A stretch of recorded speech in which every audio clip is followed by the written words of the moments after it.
Hello guys, welcome back to my channel. আজকে আমি যে টপিকটা নিয়ে আলোচনা করব সেটা হচ্ছে শেয়ার বাজারে এত বেশি সংখ্যক মানুষ যে লস করে তার পিছনে কারণটা কী আছে। একটা সার্ভেতে দেখা গিয়েছে 90% লোক শেয়ার বাজারে এসে ট্রেডিং করতে গিয়ে লস করে, মাত্র 10% লোক প্রফিট করে এবং তাদের প্রফিট করার পরিমাণটা অনেক বেশি। অর্থাৎ এই 90% ব্যক্তি যারা লস করেন তাদের টোটাল লসের যে পরিমাণটা সেই টোটাল টাকাটা গিয়ে পৌঁছায় একমাত্র এই 10% ব্যক্তির মধ্যে। তাহলে এই যে 10% ব্যক্তি প্রফিট করে এর পিছনে কি কোনো নির্দিষ্ট কারণ আছে, নাকি তারা কেবলমাত্র লাকি যে তারা সেই কারণে লস করে, তারা সেই কারণে প্রফিট করে? কিন্তু যারা লস করে উল্টো দিকে দেখতে গেলে তাদের মধ্যেও কিছু কমন প্যাটার্ন দেখা যায়, যে প্যাটার্নগুলো তারা ফলো করে বলেই শেয়ার বাজারে লস করে। আজকে আমরা কোনো একজন ট্রেডার বা কোনো একজন ইনভেস্টার কেন লস করে সেই বিষয়েই আমরা আলোচনা করছি। এবং সেক্ষেত্রে দেখতে গেলে যে প্রথম কারণটা উঠে আসে সেটা হলো পেনি স্টকে ইনভেস্টমেন্ট। পেনি স্টকে ইনভেস্টমেন্ট বলতে যেটা বোঝায়, অধিকাংশ নতুন যারা ট্রেডার হয় বা ইনভেস্টার হয় তাদের মধ্যে একটা প্রবণতা দেখা যায় যে তারা পেনি স্টকে ইনভেস্ট করেন। পেনি স্টক অর্থাৎ 1 টাকা, 2 টাকা, 5 টাকা, 10 টাকা এরকম যে স্টকগুলোর দাম, সেই স্টকগুলোতে তারা ইনভেস্ট করে এবং তারা এটা এক্সপেক্ট করে যে 5 টাকার শেয়ারটা বা 10 টাকার শেয়ারটা সেটা যদি বেড়ে গিয়ে পরবর্তীকালে 100 টাকা 200 টাকা হয়ে যায়, তাহলে তাদের সেই যে ক্যাপিটালটা তারা ইনভেস্ট করেছিল, অর্থাৎ যে পয়সাটা তারা ইনভেস্ট করেছিল সেই পয়সাটার পরিমাণ 10 গুণ, 15 গুণ, 20 গুণ ইত্যাদি বেড়ে যাবে। এই ক্যালকুলেশনটা তারা তাদের মস্তিষ্কে করতে থাকে। আমার মনে হয় এটা একটা বড় কারণ শেয়ার বাজারে লস করার। তার কারণটা হলো, সবার আগে বুঝতে হবে যে ভ্যালুয়েশন বলে একটা বিষয় আছে। ভ্যালুয়েশন বলে যে বিষয়টার কথা আমি বলছি সেটা অর্থাৎ কোনো জিনিসের প্রাইস যদি খুব চিপ হয় তাহলে জানতে হবে সেই জিনিসটাও চিপ। একটা শেয়ারের প্রাইস যদি 5 টাকা বা 10 টাকা হয়, সেটা কেন 5 টাকা বা 10 টাকা সেটা আপনাকে রিয়েলাইজ করতে হবে। আর একটা শেয়ারের দাম যদি 200 টাকা হয় বা 5,000 টাকা হয়, তার দামটা কেন 200 টাকা বা 5,000 টাকা সেটাও আপনাকে বুঝতে হবে। যে জিনিসের দাম যেরকম সেই জিনিসের গুরুত্বও সেরকম। উদাহরণস্বরূপ বলতে গেলে মানে এর উল্টো দিকে যদি আমরা আরেকটা দিকও দেখতে চাই, সেটা হচ্ছে যে শেয়ারটা আপনি নিচ্ছেন 5 টাকা বা 10 টাকায়, সেই শেয়ারটার তার 50% ড্রপ হওয়ার প্রবণতা, অর্থাৎ 5 টাকার শেয়ারটা 2.5 টাকা হওয়ার যে চান্স আছে সেটা অনেক বেশি। কিন্তু আপনি যদি 5,000 টাকার একটা শেয়ার নেন, সেটা 2,500 হওয়ার চান্স অতটা বেশি থাকে না কম্পেয়ার টু 5 টাকার শেয়ার। মানে আমি যেটা বলতে চাইছি সেটা হচ্ছে আপনাকে যে গেমটা ভাবতে হবে সেটা হচ্ছে পার্সেন্টেজ টার্মে, অর্থাৎ কত পার্সেন্ট গ্রো করলে আপনার ইনভেস্টমেন্ট কতটা গ্রো করবে এবং সেখানে রিস্ক কীরকম, সেই জিনিসটাকে নিয়ে আপনাকে যদি চিন্তাভাবনা করতে হয় তাহলে পেনি স্টকে ইনভেস্টমেন্ট আপনাকে ছাড়তে হবে। এখন কোনো স্টক আপনি ভ্যালু ইনভেস্টিং অবশ্যই করতে পারেন। কোনো স্টকে যদি আপনি দেখেন যে তার ভ্যালুটা খুব কম, কিন্তু আপনি রিসার্চ করে যদি এটা বুঝতে পারেন যে না, সেই ভ্যালুটা পরবর্তীকালে বাড়বে, সেক্ষেত্রে আপনি ইনভেস্টমেন্ট করতেই পারেন। কিন্তু পারতপক্ষে আপনার উচিত যে পেনি স্টক থেকে সম্পূর্ণ দূরে থেকে যদি আপনি হাই ভ্যালুড স্টক যেগুলো আছে এবং কোয়ালিটি স্টক যেগুলোকে বলা হয়, যাদের ফান্ডামেন্টালস খুব স্ট্রং, সেই জাতীয় স্টকে যদি আপনি ইনভেস্ট করেন তাহলে আপনি মোটেও লস করবেন না। কিন্তু অধিকাংশ ট্রেডারের মধ্যে এই প্রবণতাটা দেখা যায় যে তারা কেবলমাত্র পেনি স্টকের ওপরেই গুরুত্ব দিয়ে থাকে এবং শেয়ার বাজারে এসেই প্রথমেই সে ভেবে নেয় যে 5 টাকার শেয়ারটাকে 200 টাকায় হবে এবং আমি 200 টাকায় বেচবো। তো এতটা যদি সহজ হতো তাহলে প্রত্যেকেই 5 টাকার শেয়ারটা কিনে সেইভাবেই করতে পারতো, প্রফিট করতে পারতো। সেটা তো হয় না, এবং সেই ভুলটা বারবার রিপিট করার জন্যই অধিকাংশ ট্রেডার বা ইনভেস্টার অল্প কিছু দিনের মধ্যেই তাদের ট্রেডিং বা ইনভেস্টমেন্টের যে অ্যামাউন্টটা থাকে সেটা হারিয়ে ফেলে। এটা গেল একটা দিক। সেকেন্ড আর একটা দিক যেটা আমার মনে হয় সেটা হচ্ছে গ্রিড, অর্থাৎ লোভ। অর্থাৎ লোভে পড়ে মানুষ কী করে, ক্যাপিটাল ম্যানেজমেন্ট না শিখে পুরো টাকাটাই কোনো একটা বা কোনো দুটো বা কোনো তিনটে শেয়ারের মধ্যে ইনভেস্ট করে দেয় এবং সেখান থেকে সে নিজের মস্তিষ্কে আবার ক্যালকুলেশন করা শুরু করে যে আমি এইভাবে ইনভেস্ট করেছি, এটা বেড়ে গেলে এই হবে, এটা বেড়ে গেলে ওই হবে, ইত্যাদি ইত্যাদি চিন্তাভাবনা মাথার মধ্যে করতে থাকে। ঘটনাটা যদি একটু বিস্তারিতভাবে আমি বলি তাহলে বিষয়টা এরকম দাঁড়ায়, ধরুন আপনি ঠিক করেছেন যে আপনি 1,00,000 টাকা শেয়ার বাজারে ইনভেস্ট করবেন। আপনি 1,00,000 টাকা নিয়ে এলেন, 1,00,000 টাকা এনে প্রথমেই জাজ করলেন যে কোন স্টকে আপনি ইনভেস্ট করবেন। আপনি ঠিক করলেন ওকে আমি 3টে স্টকে ইনভেস্ট করব, আপনি 33,000 33,000 33,000 করে ইনভেস্ট করে দিলেন।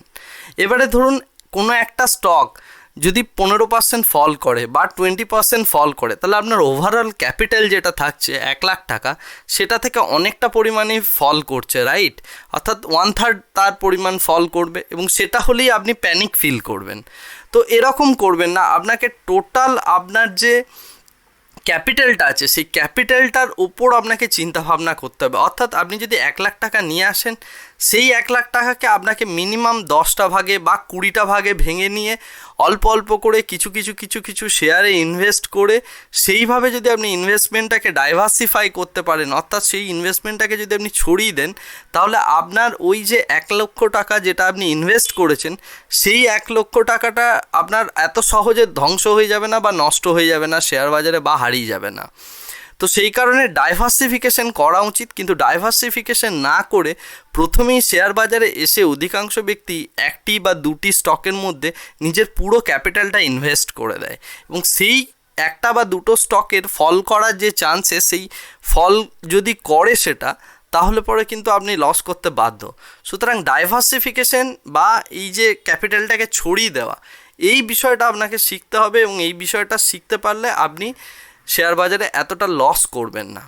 এটা গেল সেকেন্ড রিজন। থার্ড রিজন হিসাবে আমার যেটা মনে হয় সেটা হচ্ছে নলেজ বা পড়াশোনা করা। শেয়ার বাজার নিয়ে এই একটা কোনো ফর্মাল এডুকেশন তো আমাদের দেশে নেই বা কোনো দেশেই নেই। সেই কারণে ক্যাপিটাল ম্যানেজমেন্ট নিয়ে কিভাবে ক্যাপিটাল মার্কেটে ট্রেড করা যায় বা কিভাবে আপনি টাকা গ্রো করতে পারবেন, এই বিষয়টা নিয়ে ফর্মাল এডুকেশন না থাকার জন্য অধিকাংশ ব্যক্তি মানে যেটা ইচ্ছে যায় সেটা করতে থাকেন। কোনো রুল বেস স্ট্র্যাটেজি বা কোনো কিছু প্ল্যান করে যে ইনভেস্টমেন্ট করব, লং টার্ম একটা ভিউ রাখা বা শর্ট টার্মে ট্রেডিং করলে তার বিহাইন্ডে যে সমস্ত রিজনগুলো আছে সেইগুলো নিয়ে ট্রেড করা, এরকমভাবে চিন্তাভাবনা না করেই মানে যে কোনোভাবে একটা র্যান্ডাম পদ্ধতি অবলম্বন করে তারা ট্রেড করতে থাকে, অর্থাৎ প্রপার নলেজ না থাকার জন্য। সেই কারণে আমি বলবো আপনি প্রপার নলেজ আগে গেইন করুন, এক্সপিরিয়েন্স গেইন করুন। মার্কেট বিভিন্ন রকম সাইক্লিক পদ্ধতিতে চলে, সমস্ত সাইকেলগুলো আপনাকে জানতে হবে যে কোন সময় আপ ট্রেন্ড চলছে, কোন সময় ডাউন ট্রেন্ড চলছে, মার্কেটে ইনফ্লেশন চলছে না রিসেশন চলছে, আপকামিং ইভেন্টসগুলো কী রয়েছে। এইভাবে মার্কেটকে যদি আপনি ট্র্যাক না করে আপনি হ্যাপাজার্টলি যদি ইনভেস্টমেন্ট করেন, কোনো সিস্টেমেটিক পদ্ধতি যদি না থাকে আপনার ইনভেস্টমেন্টের, তাহলে আপনার ইনভেস্টমেন্ট মানে লস হতে বাধ্য। সেই কারণে আমি বলবো যে একটা প্রপার নলেজ নিন এবং একটা প্রপার এক্সপিরিয়েন্স নিন মার্কেটে, তারপরে আপনি আপনার ইনভেস্টমেন্ট করুন এবং সেটাকে খুব ধীরে ধীরে দীর্ঘ একটা সময় ধরে ইনভেস্টমেন্ট করা, সেইভাবে যদি আপনি ইনভেস্টমেন্ট করেন। এবং নলেজটা খুবই ইম্পর্ট্যান্ট, আপনি নলেজ নিন, ভালো কোনো মেন্টার নিন যিনি পয়সা বানিয়েছেন শেয়ার বাজার থেকে, সেরকম কারো টিপস নিন। সেরকমভাবে যদি আপনি মানে আপনার নলেজটাকে অ্যাকোয়ার করে তারপরে আপনি যদি ট্রেড করেন বা ইনভেস্টমেন্ট করেন, সেক্ষেত্রে আপনি কিন্তু প্রফিট করবেন। এটা গেল একটা রিজন। আমি চতুর্থত যে রিজনটার কথা বলবো সেটা হচ্ছে মানে বেশিরভাগ ব্যক্তি তারা অন্যের অ্যাডভাইসে কাজ করতে বিলিভ করে। যেহেতু কোনো প্রপার সিস্টেম নেই শেয়ার মার্কেটে ট্রেড করার, অর্থাৎ মানে নলেজের কোনো সিস্টেম নেই, তাই আমরা সবসময় ডিপেন্ডেন্ট হয়ে পড়ি অন্যের পক্ষে। মানে এ প্রসঙ্গে যদি বলা যায় আমি একটা এক্সাম্পল দিই।